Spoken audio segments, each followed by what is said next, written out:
Hey, Tommy the Butcher for Wise Guys BBQ, and today we're taking a trip to Brazil. Brazilian Picanha done Churrasco style with a red chimichurri and a Brazilian potato salad. I'm gonna show you how you can do this at home. But before we get started, please like, share, subscribe, hit that notification bell so you will not miss an episode. Don't even go anywhere because we're gonna make it together. All right, we're gonna get started with our side dish for our picanha. And a common side dish in all the Brazilian steakhouses out there is a Brazilian potato salad. So we're gonna do that right now. And we're gonna start with a large sauce pot. We're gonna go in with 2 pounds of diced yellow potatoes. Next, we're gonna go in with 3 cups of chopped carrots. Now you wanna dice all these ingredients up of equal size so they all cook together. We got them in the stock pot. I'm gonna cover with water. You wanna get your heat on high. We need to bring this to a boil. Once it comes to a boil, you just wanna lower the heat so that it's simmering. And we only wanna get these potatoes and carrots, we wanna get them tender. So we're gonna go into a little salt, give that a stir. And while I'm waiting for this to come up to a boil, I'm gonna put the lid on it. That'll speed up the boiling process. I'm gonna keep my eye on that. And in the meantime, we're gonna get started with a red chimichurri. Chimichurri is a very common ingredient in Latin Brazilian cooking, and we're gonna do a red one. A red one is a cousin to the typical green chimichurri, which is most popular. So, some of these ingredients are very similar. We're gonna go in with 1 cup of fresh chopped flat leaf parsley, 2 tablespoons of chopped fresh oregano, 1/2 cup of extra virgin olive oil, 1/4 cup of red wine vinegar, 3 garlic cloves finely chopped. You want to get these finely minced as much as you can. 1 tablespoon of a smoked paprika. I got a 1/4 teaspoon of crushed red pepper flakes. The final ingredient we're going to add, this is the key ingredient to this whole thing.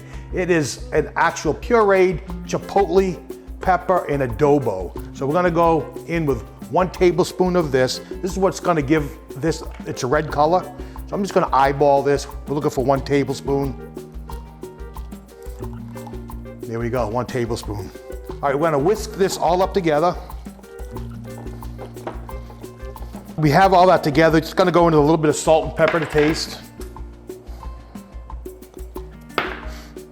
Give it another whisk.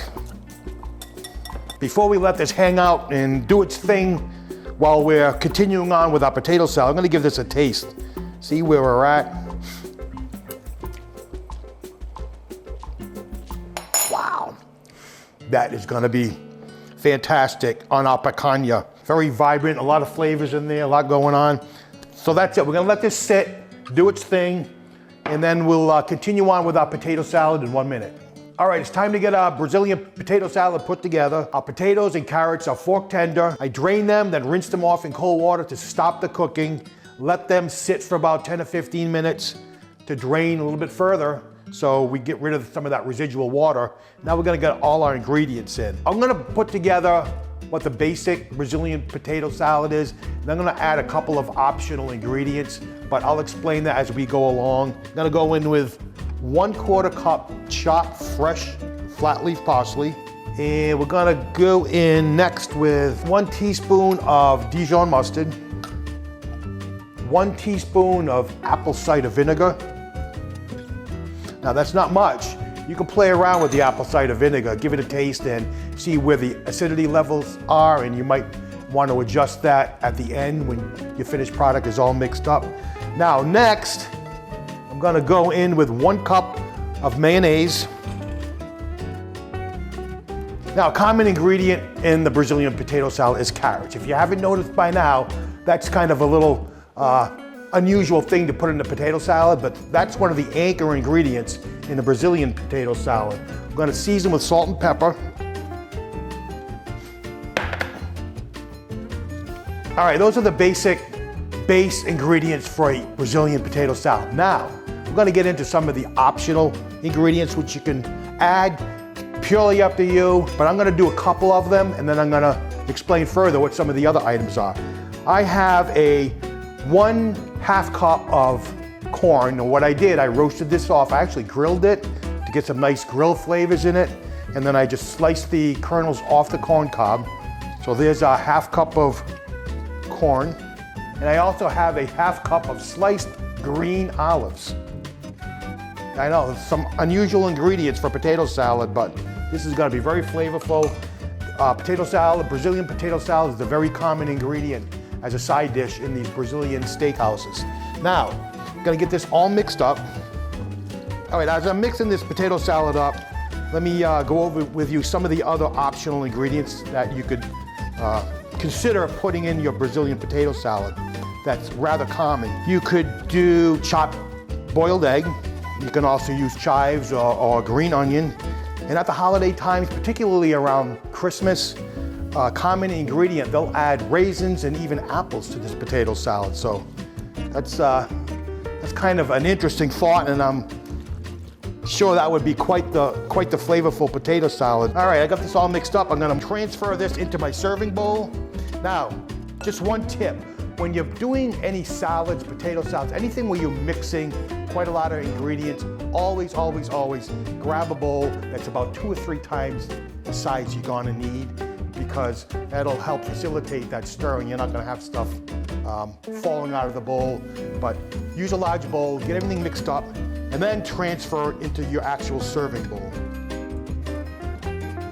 This is gonna come right almost to the top of this bowl. And you can imagine if I was trying to mix this all up in the serving bowl, rather than doing this way, I'd have a mess in my hands. So this makes the whole process much easier. All right, I want to spread this out a little bit. Here's our finished Brazilian potato salad. I'm gonna get this in the fridge, gonna let it chill a little bit, and then we're gonna head outside to do our picanha. We are doing a Brazilian picanha. We're doing it Churrasco style. And what Churrasco is, it's a Latin technique where meat is grilled on skewers on an open flame. So we're actually gonna do it the authentic way. Obviously, this is a lot of work, a lot of prep. You don't have to do this at home, of course. We're gonna show you how it's done using a Weber kettle. I'm gonna take you through the steps. I'm gonna build a fire, but of course at home, if you like to do it on the gas grill, by all means, go right ahead. So the first thing I'm gonna do, I'm gonna put a slight bed of lumped charcoal down, and we're only gonna use 1/2 of the grill for this entire cook. So we'll have a extremely high hot heat on one side, and the other side will be nothing. So we're doing a 2-zone cook, a hot and a cold. Getting our lumped charcoal all spread out, and I'm using a few charcoal quick lighters. All the links to the items we're using today is in the description box. These are quick start charcoal lighters. I'm gonna put 3 in here. Gonna get this lit. Okay, we have fire. We're gonna let this go, I don't know, another 10 or 15 minutes. We're gonna allow the lumped charcoal to catch, and then they'll turn white. And once they're white, we're gonna get our wood splits. This is gonna be our primary grill and flavoring component in this cook. It's gonna give us our live fire. The charcoal is basically just a bed so that we can get our splits lit and on the way once these go on. So stick around, I'm gonna let this do its thing, and then we'll head to the next step. All right, it's been about 10 minutes, and we got a nice cold bed developing here. Everything's getting white. What I'm gonna do is just spread this out a little bit. I'm gonna place my log splits right on top. These will eventually ignite. Put one in the front here. And we're basically creating a wood fire, a live wood fire, utilizing this method. I'm gonna stay with a 3 right now. I'm gonna let that come up to heat and then see where we are before we proceed. All right, folks, now it's time to turn to the meat. So what I have here on the table is a subprimal called a boneless beef top sirloin butt. Now that comes from the hip area of the animal. So this is where we get picanha from. Now if I lift this up on the side, you see this section here? That's a little cap. It's on the top, sits on the top of this entire top butt. I'll turn it around, and this is where the picanha is. So we're gonna show you how we can get that picanha out of there. So, gonna get busy here a little bit. So first thing we're gonna do, there's like a little bit of a cap on top of here. You just want to remove this. And we're gonna throw this in with our, we're gonna call that trim. This can be used for hamburger. You can grind this up, or you can cook it up for your pet. You have pets at home, a dog, he's gonna love this stuff. So I'm gonna get some of this fat off the top. Basically what I'm doing is I'm gonna expose the seam where I can pull this picanha right out of here, and then we can show you the entire picanha just as it is. So we got to the spot. You can see this ridge of fat right here, and just beneath it, there's a seam. There lies the picanha. So I'm gonna go in there, and little by little, I should have worn my butcher coat today. Now I'm gonna be all full of, Okay, I'm gonna go in there with a knife and just pull. That'll open up. You can see where this natural seam is. Little by little, we're gonna pull and get that picanha right out of there.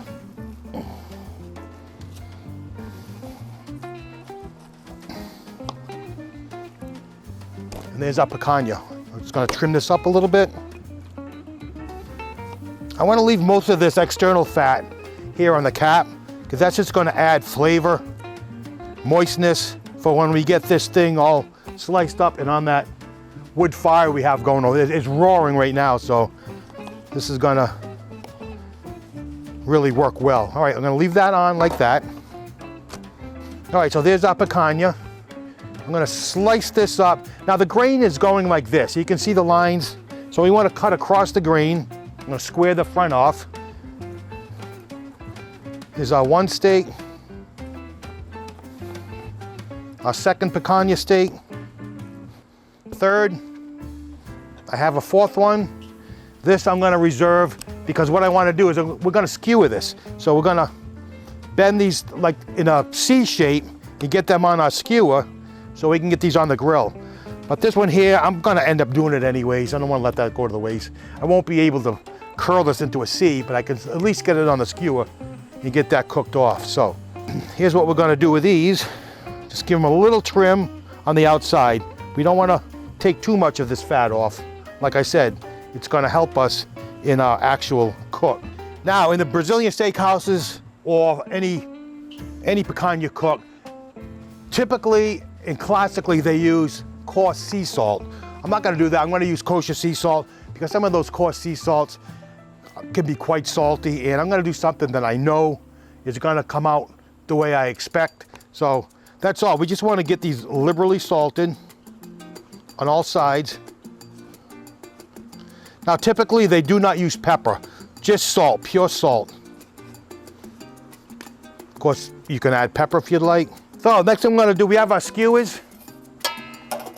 These are typical what they use in the Brazilian steakhouses. It's about a 24-inch skewer, and this is critical if we're gonna do an open fire cooking technique. You need a little length to support over the grill. So we're gonna go in, we're gonna curl this, and we wanna go at the ends, the tip ends. So we're gonna come in one side and push till it comes through. I'm gonna do the next one.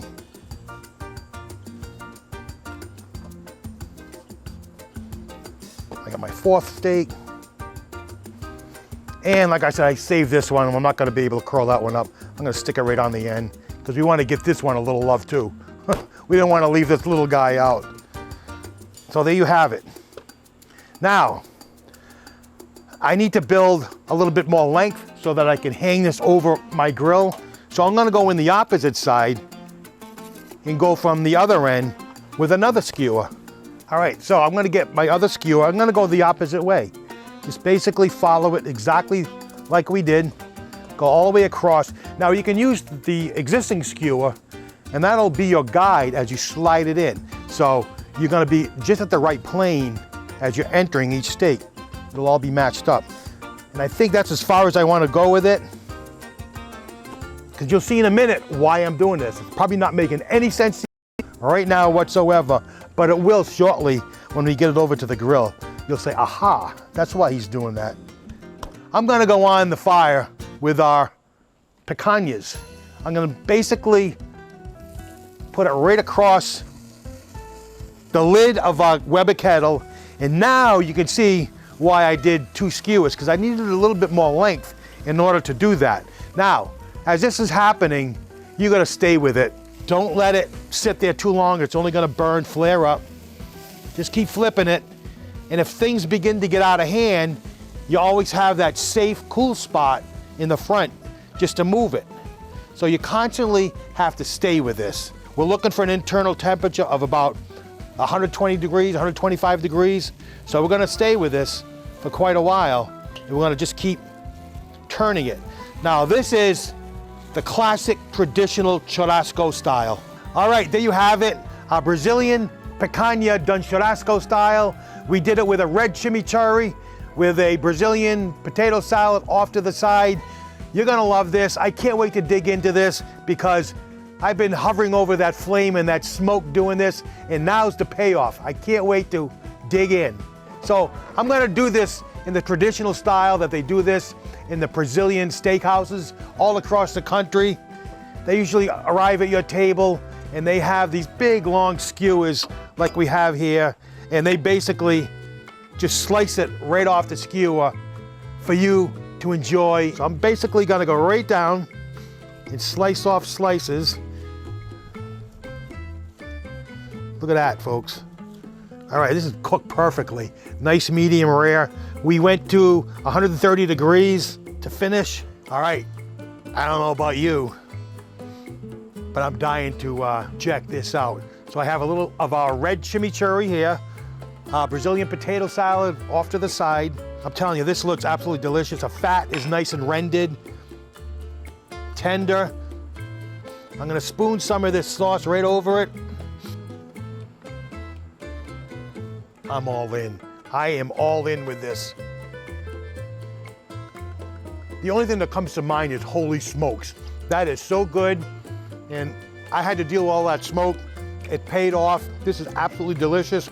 I'm telling you, this chimichurri, the flavors, it just picks up that meat. I'm telling you, this is off the chart good. You gotta try this at home. All right, I'm going in for the potato salad. I can't think of a better accompaniment to beef steak than potatoes.